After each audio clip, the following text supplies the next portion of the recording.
With a scarcity of cars and barely functioning transportation system, travel in Cuba requires patience. Endless amounts of patience.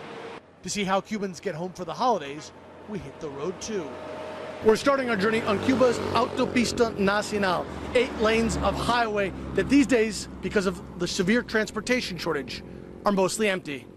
Hitchhiking by the side of the road, we meet Cohinta, her daughter and grandson. They're traveling across the island to visit relatives, a journey that could take days. It's not easy. I'm really too old to be hitchhiking like this, but what else can I do? As the day wears on, tempers flare. I have been here since 5 a.m. and nothing, this hitchhiker tells me. This is ridiculous.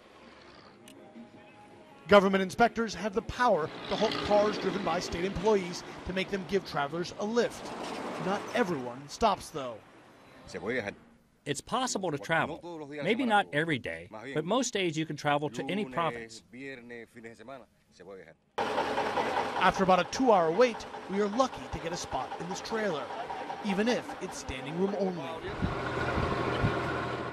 So now we're in this makeshift bus. It's very uncomfortable, jam-packed, full of people, and very noisy, but at least finally we're moving. Arturo settles in for the 13-hour trip. They need quicker forms of transportation, he says. This is really unpleasant. But with a teetering economy and U.S. sanctions, don't expect upgrades anytime soon.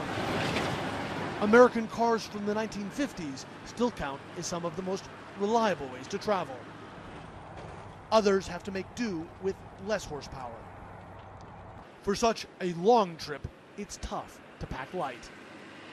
After traveling most of the day, we've arrived near the small Cuban town of Playa Girón. And while hitchhiking is relatively safe in Cuba, the lack of transportation options is a real source of frustration for the many Cubans who just don't have any other way to get around.